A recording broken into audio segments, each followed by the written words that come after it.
Hello friends, welcome back to another blog.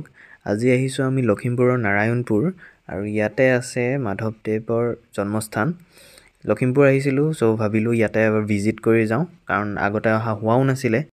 তো এতিয়া আহি আছো এফালে গুগল মেপ চাই ইয়াতে মোবাইল গাড়ীত কানেক্ট কৰি লৈছো। তাৰ পিছতে ৰাস্তা যিহেতুকে চিনি নাপাওঁ এনেকে মেপত চাই আহিব লগা হৈছে আৰু ইয়াৰে স্থানীয় লোকক সুধি আহিব লগা হৈছে।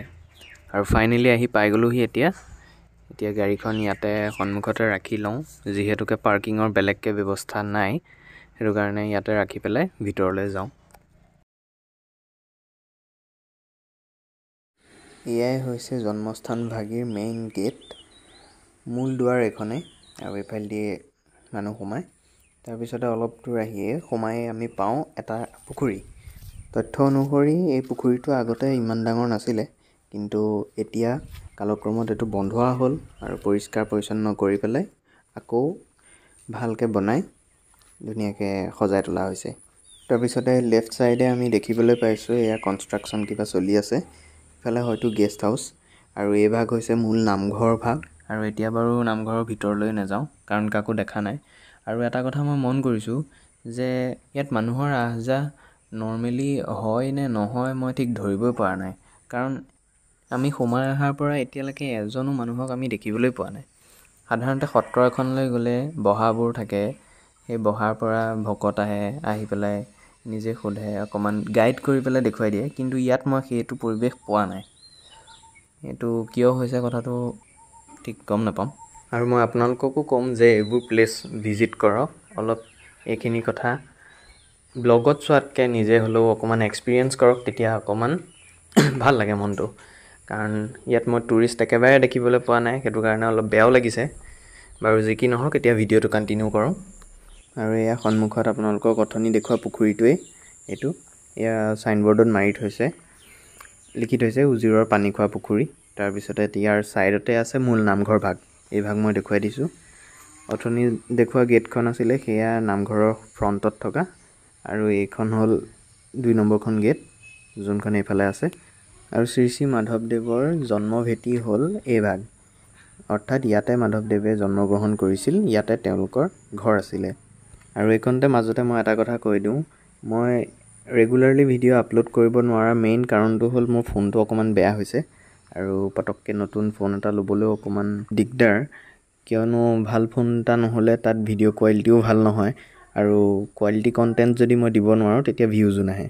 সেইকাৰণে অলপ দেৰিকৈ হ'লেও ভাল ফোন এটাই ল'ব লাগিব, কিন্তু সেইকেইদিনলৈকে আৰু অকণমান আপোনালোকে কম্প্ৰমাইজ কৰিব লাগিব আৰু যে মানে ৰেগুলাৰলি ভিডিঅ' নাপাব আপোনালোকে। তাৰপিছতে এয়া ৱালতে কিছুমান ইয়াতে আঁকি পেলাই থোৱা হৈছে কিছুমান ইনচিডেণ্ট। ধৰক এয়া আপোনালোকে স্ক্ৰীণত দেখিছেই, পঢ়িব পাৰিব। এয়া এনেকৈ চাৰিওকাষে দিয়া আছে দেই, সন্মুখত থকাখিনিতো মই দেখুৱালোৱেই, আপোনালোকে ভিডিঅ'টো পজ কৰি পেলাই চাই ল'ব পাৰিব। ইয়াত এটা ইনচিডেণ্ট আছে, শ্ৰী শ্ৰী মাধৱদেৱে শ্ৰীমন্ত শংকৰদেৱৰ ওচৰত শৰণ গ্ৰহণ। তাৰপিছতে আকৌ এনেকৈ এটা ইনচিডেণ্ট, এইখিনি আপোনালোকে পঢ়ি লওক। তাৰপিছতে আকৌ এটা ইয়াতে আছে,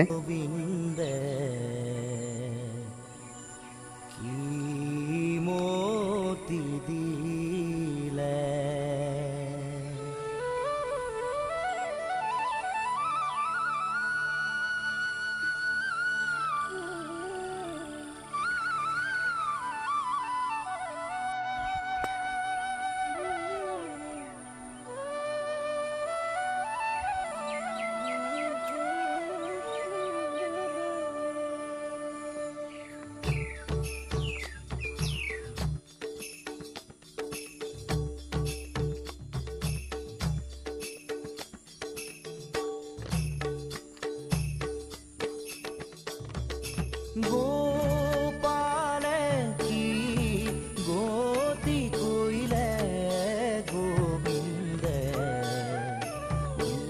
কি মতি দিলে, কি মতি দিলে, নাথ বিফলে বয়ন সব জ্ঞান ৰে,